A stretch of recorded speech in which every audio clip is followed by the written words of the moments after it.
Bom dia.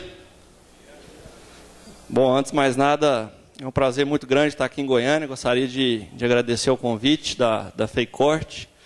E é uma responsabilidade muito grande para a gente falar de confinamento no estado que é o maior confinador do país, né?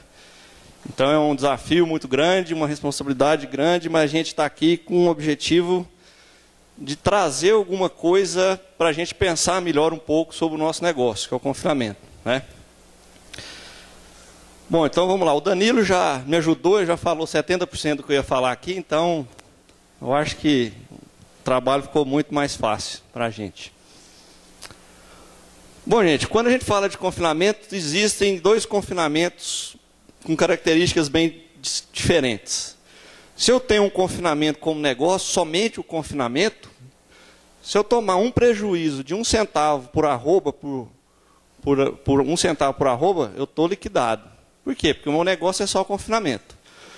A partir do momento que o meu confinamento ele é um confinamento estratégico, ou seja, eu uso o meu confinamento como estratégia para eu maximizar a minha produção a pasto, se eu tomar um prejuízo dentro de um confinamento desse, o meu sistema ainda está equilibrado, né? Então, o confinamento estratégico ele adquire uma conotação bem diferente do confinamento exclusivo. Por quê? Não sei se vocês estão vendo ver essa foto. Isso aqui é uma fazenda em Bauru, que ela tem um confinamento aqui atrás, roda o ano todo, como uma ferramenta para maximizar o ganho de arrobas em pasto. Porque é indiscutível que a arroba ganha no pasto, ela é mais barata, mais competitiva que a arroba ganha no confinamento, na maioria das situações. Desde que seja um pasto produtivo. A gente não pode se iludir e achar que boi de pasto é o mais barato. Faz a conta de um boi que se abate com 4 anos de idade produzido a pasto. Você vê que o preço da sua arroba não está muito barato, né? Então, a arroba barata é aquela produzida em pasto de qualidade, pasto bom. Então, a gente explora o potencial máximo nas águas e na seca. O que eu vou fazer? Existem inúmeras estratégias para a gente atravessar o período seco do ano. Uma delas, como o Danilo falou, eu vou passar o meu boi para um terceiro confinal, então eu vou investir no meu próprio confinamento, né?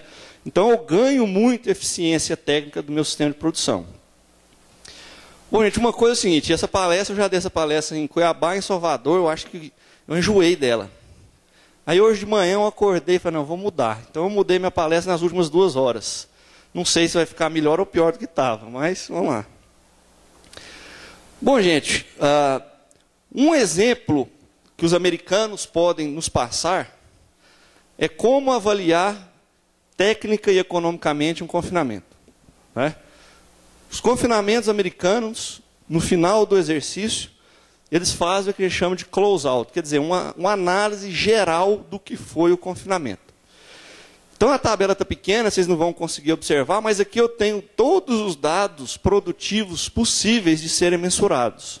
Quantos animais por baia, peso de entrada, peso de saída, ganho de peso, mortalidade, consumo, conversão, gasto com uso de medicamento, etc, etc e tal. No final das contas, o que interessa? Por que a gente coleta todas essas informações? O que interessa é o que está aqui embaixo, né? Ó. Interessa se eu ganhei ou perdi dinheiro no final das contas. Nesse caso, que era o confinamento de 2009, os melhores perderam $20 por animal por ano. Esse ano está um pouquinho melhor lá. Mas o fato é, gente, que eu estou mostrando isso aqui porque quem faz confinamento no Brasil deve tentar ao máximo ter em mãos algumas informações imprescindíveis para a gente avaliar se o nosso negócio está sendo bom ou não. Então, são informações relativamente simples de serem coletadas que vão fazer uma diferença muito grande no final das contas. Quantos animais que eu tenho por baia, qual que foi o peso de início, peso final, quanto que morreu, dias que ficou, ganho, etc. e tal, né? E uma questão que eu quero focar um pouco mais hoje é nessa última linha, que é a tal da eficiência biológica, ou eficiência de deposição de carcaça, né? Que parece que há um consenso entre nós que a métrica mais correta, digamos assim, seria a eficiência biológica, ou seja, quanto de matéria seca o animal precisa consumir para ganhar uma arroba de carcaça, né? Então, vou trazer alguns slides aqui para a gente poder refletir um pouquinho em relação a isso. E no final do dia a gente pode discutir. Bom, mas antes de mais nada, para eu ter essas informações na mão, para eu tomar a decisão e para eu avaliar o meu negócio, eu preciso sistematizar um sistema de coleta de dados. E não é simplesmente coletar dado. Eu posso coletar milhões de dados, se eu não fizer alguma coisa com esses dados, eu não vou tirar a informação desses dados. Não é verdade? Há 2 semanas atrás, um amigo meu que trabalha no confinamento me mandou uma planilha de Excel. Não dá para entender quase nada. Não sei quantas linhas, quantas colunas, um monte de dados. Falou, Pedro, vê aí para mim, desse trem que eu mandei para você, vê para mim o que serve. O que esse cara fez? Ele coletou dados, tudo quanto é dado que passava e coletava. Só que ele não gerou informação a partir desses dados. E não vai ser eu que vou fazer isso para ele. Ele está lá por conta, eu falei, não, meu amigo, eu sei que é o gerente do confinamento, quem tem que fazer, eu sei. Você gera as informações, você manda para mim, eu vou falar se está bom ou se está ruim. Agora, o serviço de gerar as informações a partir desses dados, não sou eu. Né? Então, gente, por que isso? Porque a gente só pode melhorar o que a gente mede. Tem como a gente melhorar alguma coisa que a gente não tem um valor em mãos? Ah, como é que está o seu negócio de pecuária? Ah, tá bom. Mas tá bom quanto? Ah, o seu confinamento. Ih, foi ruim, mas foi ruim quanto? Infelizmente, a maioria dos pecuaristas, eles não têm dados em mãos, informações em mãos para decidir se o seu negócio está bom ou está ruim. O que é, gente? É índice zootécnico e índice econômico. Confinamento é o topo da pirâmide da pecuária. Quantos por cento dos bois abatidos no Brasil hoje são confinados? A gente tem que lembrar da base. A base é pecuarista de pasto, lógico, com o tempo, com a demanda, com a necessidade, vai ter que intensificar. Maurício, lá da Abigma, mostra, ele vai até mostrar aqui, não sei se vai dar palestra aqui. Comparativamente à década de 70, o pecuarista hoje perdeu 5,5 vezes a sua rentabilidade. Para ter a mesma rentabilidade que ele tinha na década de 70, ele tem que produzir 5,5 vezes mais. Então ele vai ter que intensificar. Então, gente, a base, a maioria, não tem informação nenhuma. Não sabe custo de produção, não sabe. Isso acontece com amigos, com parentes. Cara, o cara não sabe nem quantos bezerros está desmamando na fazenda dele. Esse cara ele pode decidir se o negócio dele está bom ou está ruim? Não pode. Ele não tem informação nenhuma. Né? Então, a gente precisa coletar dados e gerar informação. Bom, gente, confinamento não tem segredo. Né? O que determina a lucratividade no confinamento brasileiro são trabalho feito aqui no FG. O que eles fizeram? Correlacionaram algumas mensurações com lucratividade. Chegaram à conclusão óbvia. Que o preço de venda da arroba e o preço de compra do boi magro são as duas variáveis que mais impactam a lucratividade no confinamento. Em outras palavras, gente, fazer a técnica bem feita é mais do que obrigação, principalmente de nós técnicos.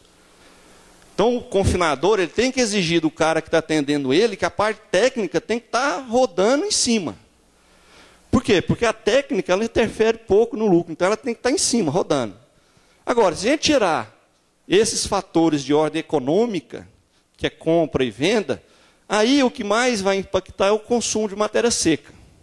Quanto que o animal consome e, evidentemente, está embutido no consumo o custo dessa matéria seca. Né? Aí que é importante a questão de monitoramento de consumo, score de coxa, etc. e tal.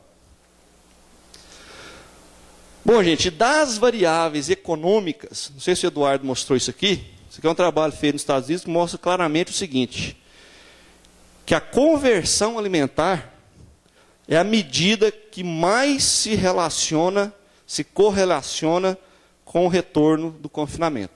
Ou seja, se eu tirar o preço de venda, preço de compra, a conversão, aqui, o R2 quase 1, ou seja, quanto melhor a minha conversão alimentar, a tendência da minha rentabilidade ser maior. Ou seja, o animal mais eficiente em converter o que ele está consumindo em carcaça, vai ser o animal mais econômico. Só que essa relação aqui, gente, é o ganho de peso vivo. Se a gente colocasse ganho de carcaça, poderia mudar alguma coisa? Pode ser que sim. Então, gente, já que o meu boi magro é o principal item de custo, para eu ter um confinamento lucrativo, primeiro eu tenho que comprar bem. Se eu comprar um boi magro caro, tomei fumo logo no começo. Então eu tenho que ter uma estratégia de compra desse boi magro boa. Lógico, tem ano que não tem jeito, ele vai estar caro, não tem para onde fugir. Agora, se eu produzo esse animal que eu estou confinando, aí a história é outra. Por quê? Porque eu tenho o meu principal item de custo na minha mão. Então eu tenho que produzir um animal de excepcional qualidade. Porque esse boi magro é que vai definir a capacidade de consumo e ganho de peso e de carcaça que ele vai ter ao longo do confinamento. Boi magro ruim é prejuízo certo, não tem dúvida nenhuma. Então, gente, a gente tem que produzir e confinar animal jovem. Por quê, gente? O animal jovem ele tem capacidade de ganhar peso, ganhar massa muscular, que é mais eficiente que ganhar gordura. A gente vai discutir aqui, né? Então a gente precisa trazer a curva do crescimento do nosso boi para trás. Das espécies produtoras de carne no Brasil, a única que abate animal maduro chama-se bovino. Gente que trabalha com frango e com porco, abate animal maduro, ou seja, atingiu maturidade? Não, é animal muito antes da maturidade. Por quê? Porque o animal é eficiente, o animal consome bem alimento, converte muito bem esse alimento, é o animal mais eficiente. E a gente faz o contrário, né? Então, gente, primeiro, se eu vou fazer confinamento, primeira coisa, se eu tenho confinamento estratégico, eu estou falando, tá, gente? Ou seja, o confinamento como parte integrante de um sistema de produção mais abrangente. Se eu tenho um confinamento como estratégia, primeiro passo, antes de montar um confinamento, explorar ganho a pasto. Se você está na condição que você ainda não explora o potencial do seu pasto, não precisa pensar em confinamento, para quê? Começa do começo. Começa da base. A partir do momento que você está numa situação que você está explorando bem o potencial de ganho a pasto, você está produzindo 13, 14 arrobas bem mais baratas do que se você fosse produzir dentro do confinamento. Opa, agora eu posso pensar em intensificar um pouquinho mais. Mas primeiro, fazer o dever de casa, que é intensificar ou maximizar o ganho a pasto, para ganhar no confinamento um período menor de ganho. Principalmente, gente, quando o custo da dieta está alto. Se o custo da minha dieta está alto, qual que é a estratégia? Eu colocar um animal mais pesado no confinamento, vai ficar menos tempo. É o que o americano está sendo forçado a fazer. Custo do milho altíssimo, questão de etanol, etc. A gente teve lá agora, os caras estão falando, a gente tem que aprender a usar forragem. Conclusão que eles chegaram depois desse tempo todo foi essa. A gente precisa melhorar a eficiência de uso da forragem para o boi chegar no pasto mais pesado. É coisa que a gente já faz há muito tempo. A gente precisa melhorar um pouco mais isso, né? Agora, gente, fazer confinamento é simplesmente fazer confinamento? Não é. Tem que fazer um feijão com arroz primeiro. Então, não é fazer um negócio bagunçado. Não é misturar a vaca com boi, fazer um... Olha isso aqui, essa cana aqui. Será que essa cana aqui, o animal está sendo estimulado a consumir? Provavelmente não. Então, gente, é fazer o feijão com arrozinho simples. Não é difícil. Tem muita gente muito bem qualificada que pode dar assessoria para todo mundo. E só depois colocar o bife, quer dizer, melhorar aos poucos o meu confinamento, né? Aí vem várias técnicas que a gente precisa fazer, que eu não vou entrar em discussão, todo mundo sabe, formar lote homogêneo. Ultrassom posso usar, só que a gente não precisa copiar, tem que usar com mais criatividade, não vai entrar em detalhe aqui. E aproximar ao máximo 3 dietas em uma. O que é isso?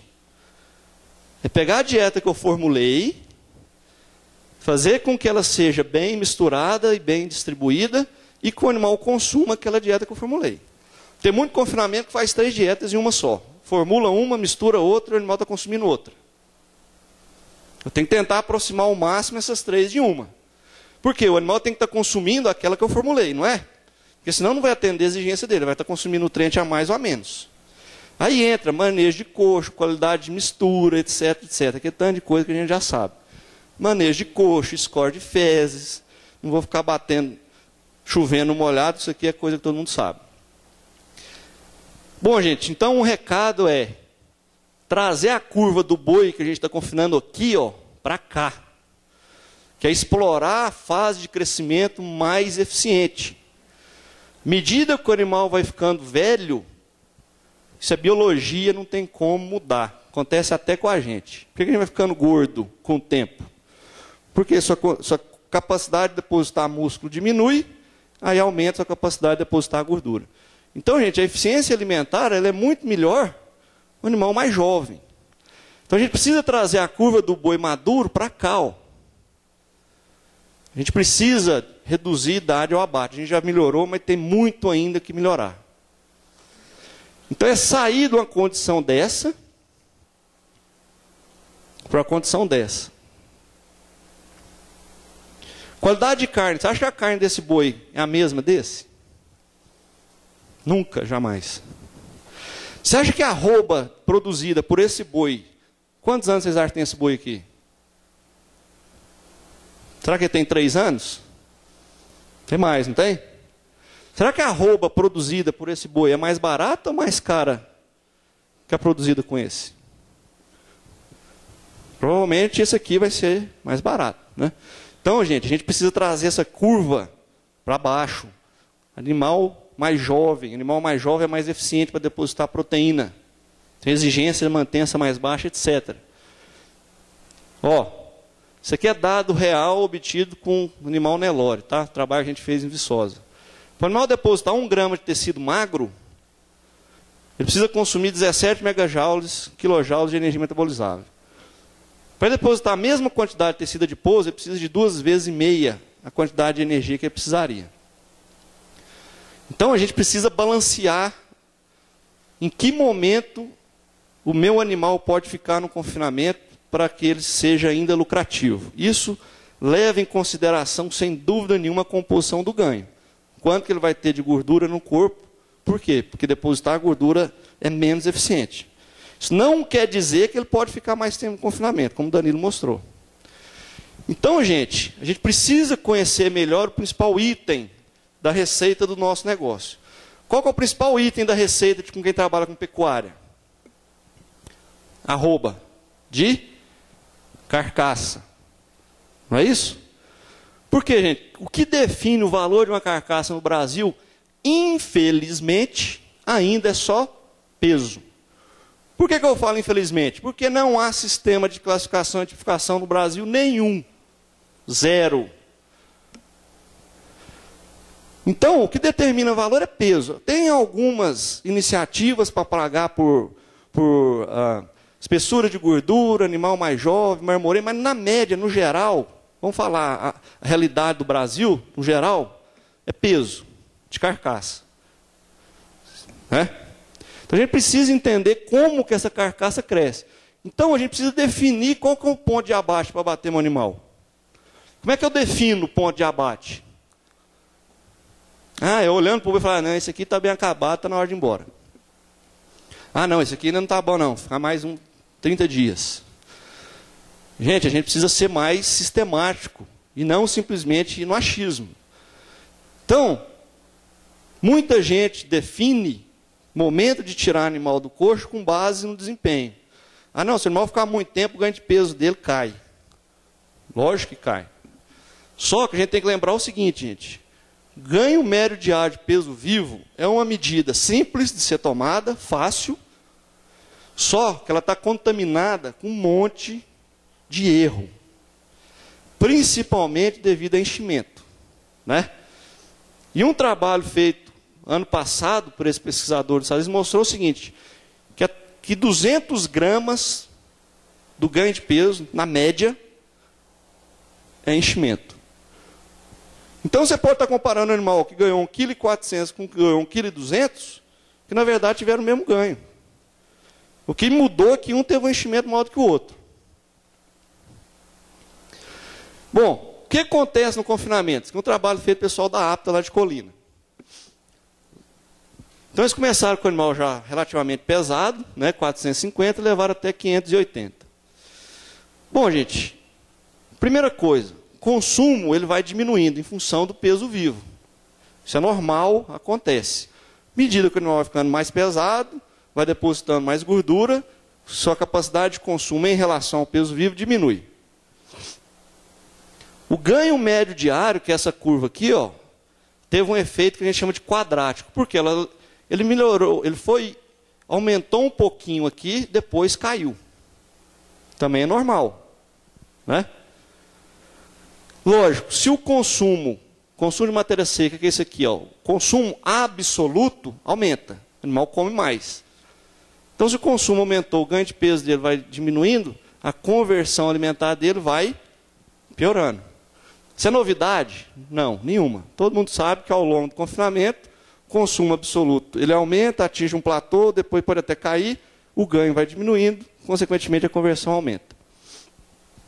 Mesmo grupo, o outro trabalha a mesma coisa. Danilo até mostrou uns dados. À medida que o animal vai ficando mais pesado, mais bem acabado, o consumo em função do peso diminui, o ganho de peso diminui e a conversão alimentar aumenta. Qual a conclusão? Ah, não, tem que abater um boi então aqui, ó. Por quê? Ele já está ganhando menos peso, a conversão dele está alta. Está ficando antieconômico. Será que é isso mesmo que acontece? Primeira coisa, para a gente definir quando que o boi tem que ir para o frigorífico, gente, é o ponto de equilíbrio, ou seja, o ponto em que o valor do ganho dele é equivalente ao custo. Se ele está no meu confinamento, o que ele está ganhando está acima do custo, ainda vale a pena mantê-lo no coxo, não vale? Só, gente, que é ganho de quê? Carcaça. Não é ganho de peso vivo. Porque a gente vende carcaça, a gente é remunerado pelo que a carcaça pesa. Então a decisão não é simplesmente olhando o ganho médio diário. A decisão é um pouquinho diferente. Esse trabalho foi apresentado no PNC esse ano. Está meio ruim que eu tive que tirar uma foto. O que eles mostraram aqui? Ó? Retorno, lucratividade por animal. Quando avaliado com base no peso vivo, a conclusão é que quanto mais dias ele ficar, o retorno é decrescente. Por outro lado, se a decisão for tomada com base na carcaça, qual que é a conclusão? Opa, quanto mais tempo ele ficar, maior é o retorno. Totalmente o oposto. Olha isso aqui me chocou, para falar a verdade. Os caras pegaram o boi com 136 dias de coxo, levaram até 200. E verificaram que nesse período o ganho de carcaça foi linear. Quer dizer, o animal de 140 até os 200 dias, ele ganhou carcaça do mesmo jeito. Por quê, gente? Uma explicação é essa aqui, ó. O ganho de peso pode até diminuir. Só que o rendimento do ganho de peso aumenta. Lógico, a gente não tem rendimento nunca disso aqui, né? Tem um monte de fator que vai interferir nisso aqui, nós vamos discutir. Mas o fato é que o animal direciona mais para a carcaça do que para componentes não carcaça à medida que ele vai ficando mais pesado. Então é extremamente importante que a gente determine o que, gente? O ganho de carcaça. Mas é fácil? Não, não é fácil. É bonito vir cá e falar que o que importa é ganho de carcaça, que a gente tem que falar é ganho de carcaça, mas não é tão fácil definir. Muita gente usa isso aqui, ó. O que o cara pega? Pega o ganho de peso que ele teve no confinamento, ao longo do confinamento, pega o rendimento de carcaça e multiplica um pelo outro, fala que é ganho de carcaça. Esquece. Isso aqui, quem faz isso aqui tem que repensar, porque isso aqui é totalmente errado. Porque o rendimento do ganho é muito diferente do rendimento de carcaça. Não são iguais. Então, ó, isso aqui é para mostrar a mesma coisa. À medida que o animal vai ficando mais pesado, vai depositando mais gordura, o rendimento de carcaça aumenta. Ó, passa de 55 para 58. Gente, o que quer dizer que o rendimento de carcaça está aumentando? Quer dizer que os componentes não carcaça têm que diminuir o seu crescimento. Senão o rendimento não mudava, não aumentava. Então, gente, crescimento de componentes não carcaça é menos proporcional ao crescimento da carcaça. De uma forma geral. Um americano falar isso aqui para a condição dele, ótimo. Porque ele pega um boi lá, recém-desmamado, novo, bota no confinamento, vai embora. Os componentes não carcaça, principalmente vísceras, crescem menos proporcionalmente do que a carcaça como um todo ao longo do tempo. Por isso que o rendimento de carcaça aumenta. E para a condição de Brasil, será que é isso? Primeira coisa, gente. Então a gente precisa começar a pensar agora em rendimento do ganho, e não rendimento de carcaça em si. Ou transferência de carcaça. O que é transferência? Quanto do ganho de peso vivo virou ganho de carcaça, que é o que interessa. Primeira coisa, para eu fazer isso, eu tenho que estimar o ganho inicial. E aí entra um dos problemas, que na prática a gente usa 50%. Se eu tenho um boi de 300 quilos, 50%. Se eu tenho um de 450, 50%. Não está totalmente certo. A gente precisa evoluir mais para definir esse rendimento inicial. Esse trabalho que nós fizemos em Viçosa, nós abatemos um grupo no início, para definir o rendimento de carcaça inicial. Medimos o ganho de peso, função do nível concentrado, interessa em medir no ganho de carcaça. Chegamos à conclusão que o rendimento do ganho variou de 60% a 70%. Os Estados Unidos chega a 85%. Só para vocês terem uma ideia comparativa. Então, na média aí, 60% a 70% do que um boi está ganhando no confinamento, ele está transferindo isso para a carcaça. Quanto mais pesado ele vai ficando, esse número vai aumentando. Certo? Então, seria um valor aí que a gente pode usar como referência. Outro trabalho, também vem em Viçosa. Comparar um animal inteiro, castrado e fêmea, na mesma condição, mesma dieta, mesma fazenda, tudo igual. O ganho de peso, logicamente, que o ganho do animal castrado é menor do que o animal inteiro. Eu não consigo raciocinar alguém chegar para mim e falar que vai capar um boi, seja a forma que for, e falar que vai ganhar mais inteiro. Na minha cabeça não entra. Você pode capar na faca, pode capar de qualquer jeito que você quiser. Você esperar que o rendimento, o ganho de um animal castrado vai ser igual ao do inteiro, é ilusão. A não ser que você coloque ele numa capoeira lá, que vai ganhar 300 gramas por dia. Aí vai dar igual, não vai dar diferente não. Rendimento do ganho, também fizemos a mesma coisa. Batemos um grupo no início, estimamos o rendimento inicial, calculamos o ganho de carcaça. Nesse caso, ficou entre 61 e 65, para o castrado menos, para a fêmea menos. Para o inteiro ficou em uma média de 66%, está dentro daquele valor de 60, 70. Então, gente, se eu quero estimar o ganho de carcaça, eu não preciso assumir 50% igual para todo mundo, animal de diferente condição. Posso pegar um valor médio de 65% do rendimento do ganho e aplicar. Eu vou errar menos do que eu estabelecer 50% para todo mundo. Por quê? Porque a gente tem visto que não varia na condição de Brasil, animal nosso, dieta nossa, toalete nossa, não é 80, varia de 60 a 70. Agora, olha que coisa interessante que esse trabalho aqui mostra. Também feito pelo grupo lá de Colina. Essa curva, gente, é o ganho. Então, o ganho, ele aumentou numa primeira fase e depois caiu. Se eu pegar um confinamento americano, o ganho ele vai dar, de peso vivo, ele vai dar quase que uma linear decrescente. Por que na condição de Brasil esse ganho aumenta e depois cai? Por que o ganho de carcaça, que é o que interessa, ele está sendo linear decrescente? Gente, isso aqui é a razão, ó. Ganho de carcaça, ganho mediário. Ou seja, eles dividiram o ganho de carcaça pelo ganho de peso vivo. Quanto maior isso aqui, melhor. Gente, olha o que aconteceu com o ganho de carcaça no início. Ou seja, animal que entrou com 450 até 510. O ganho de carcaça dele caiu. Não é que ele caiu, ele diminuiu um pouco, depois ele voltou a subir. Qual que é o fenômeno que a gente pode chamar que está acontecendo aqui? Que eu tenho aumento de ganho de peso vivo, não necessariamente transformado em ganho de carcaça. É o nosso famigerado ganho compensatório. Animal que está ganhando muito peso não quer dizer que ele está transferindo esse peso que ele está ganhando para a carcaça, não.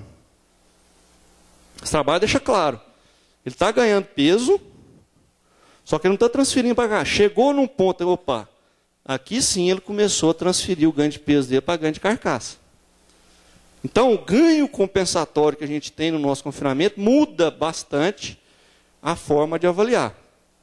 Agora, a gente precisa avaliar isso aqui para trás. A gente precisa pegar animal que entra no confinamento aí com 300 quilos e levar até 580 e avaliar essa curva.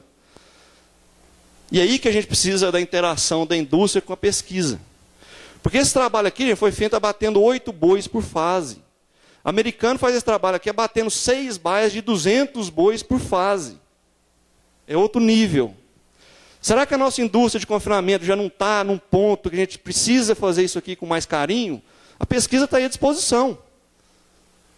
Por que a gente não pega aí um grupo, a Socom, o grande confinador, sei lá quem?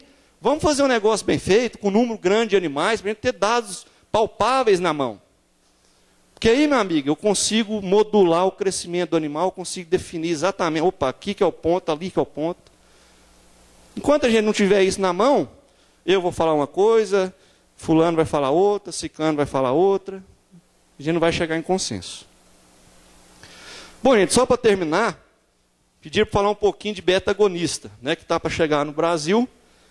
Primeira coisa, o animal ele ganha peso, principalmente músculo, dependendo do saldo que ele está sintetizando, que ele está degradando proteína. Do ponto de vista energético, é mais eficiente ele degradar menos. Por quê, gente? O animal ele vai ganhar proteína se ele sintetizar muito e degradar pouco. Do ponto de vista de eficiência energética dele, se um músculo degradar menos proteína, a eficiência energética aumenta. Por quê? O gasto energético é muito menor para degradar do que para depositar proteína. Então, a degradação proteica que ocorre no músculo, isso aqui é só para vocês entenderem onde eu quero chegar na frente. Existe um mecanismo na célula muscular lá, chamado proteossoma, que é esse negócio aqui. Ó. O que ele faz? Ele degrada a proteína. Só que para a proteína entrar aqui dentro, ela precisa ser quebrada antes. A proteína que está lá no músculo. E quem quebra essa proteína é uma enzima chamada calpaína, certo? E tem uma enzima que inibe essa calpaína, chama calpastatina. Então eu quero que fique gravado o seguinte: calpastatina, quanto mais eu tiver, menos eu vou ter degradação muscular, mais o animal vai ganhar peso. Certo? Essa é a ideia. Beta-agonista. Trabalho apresentado lá também. Nos últimos 28 a 42 dias de confinamento, na média dos trabalhos que têm sido feitos, na média de todos, mostram que há um incremento de 8,6 quilos no peso vivo final nos últimos 28 dias e de 15 quilos de peso de carcaça. Ou seja, o incremento ele é mais pronunciado na carcaça. Ou seja, eu pego o animal que está naquela fase, que está direcionando mais do ganho para a carcaça e aumento isso ainda mais. E alguns trabalhos têm sugerido que a gordura mesentérica, que está recobrindo víscera, ela é mobilizada para fornecer ácido graxo para dar suporte ao aumento da massa muscular que está ocorrendo na carcaça. Por isso que o ganho de carcaça ele é mais pronunciado que o ganho de peso vivo. Gente, qual que é o principal mecanismo de ação que explica isso? É simplesmente isso aqui, ó. Isso aqui é um negócio complicado que ocorre dentro da célula. Trouxe só para ilustrar, mas o principal é isso aqui, ó. O beta-agonista ele promove o aumento da síntese proteica, principalmente numa fase inicial, 2 semanas. Da segunda até a quarta semana diminui degradação proteica. Por quê, gente? Para diminuir degradação proteica, quem que tem que aumentar a atividade? A tal da calpastatina. Coloquei o beta-agonista na célula muscular, vai desencadear um monte de coisa aqui que vocês não precisam saber, mas no final das contas que vai aumentar isso aqui, ó. Aumentou calpastatina. Se um dos principais mecanismos de ação do beta-agonista é aumentar a calpastatina, existe a preocupação normal de como que vai se tornar carne, porque a calpastatina está diretamente ligada à maciez de carne. Quanto mais calpastatina, mais dura é a carne. Tem alguma relação, tipo de animal, se é zebu, se é taurino? Pode ter também, mas alguns trabalhos têm mostrado que funciona para todos. Então, o mecanismo de ação do beta-agonista é basicamente promover aumento da síntese proteica no primeiro momento, então o animal ganha mais proteína, porque está sintetizando mais, e no segundo momento, porque diminuiu a degradação. Então é um ganho dos dois lados. Por isso que eu ganho uma arroba, praticamente, pelo menos nos Estados Unidos, uma arroba nos últimos 28 dias. Condição de Brasil, como é que vai ser? Não sabemos ainda. Vai estar resultado, qual que é o impacto na maciez da carne, a gente não sabe. Qual que é o nível de resposta, a gente também não sabe. Só que o seguinte, se eu for usar o beta-agonista, eu, o confinador, eu tenho que ter uma escala de abate muito bem planejada e delineada. Porque o zilpaterol, que é um dos principais que vai entrar, exige-se um tempo de carência de 3 dias. Quer dizer, eu só posso abater o meu animal 3 dias depois que eu parei de usar. Se eu estou usando o meu beta-agonista, final de confinamento, tá todo mundo vendendo boi para frigorífico, a minha escala falou, vamos bater a boi daqui a 3 dias. Opa, então beleza, parei de usar hoje. Se deu algum problema na minha escala, meu animal ficar 10 dias, ainda o meu resultado está bom. Agora, à medida que o tempo vai passando, o ganho que houve, ele vai se perdendo. Ou seja, se a escala de abate não estiver bem planejada, para abater 3 dias, ou até no máximo aí uns 10 dias, isso aqui é para animal taurino, feito nos Estados Unidos, porque no Brasil a gente também não sabe. Você vai perder o efeito que você teve. Então, planejar a escala é essencial. Bom, gente, era isso que eu tinha para falar. Queria aproveitar para convidar para o nosso Sincorte, que é um simpósio internacional de pecuária de corte, que a gente faz em Viçosa a cada 2 anos. Esse ano vai ser de 7 a 9 de junho. Tem um site, www.sincorte.com, quem tiver interesse. Vai ser um prazer. Está aqui meu e-mail, meu telefone, quem tiver quiser conversar depois. Agradeço a atenção. Fica à disposição no final do dia para a mesa redonda. Obrigado.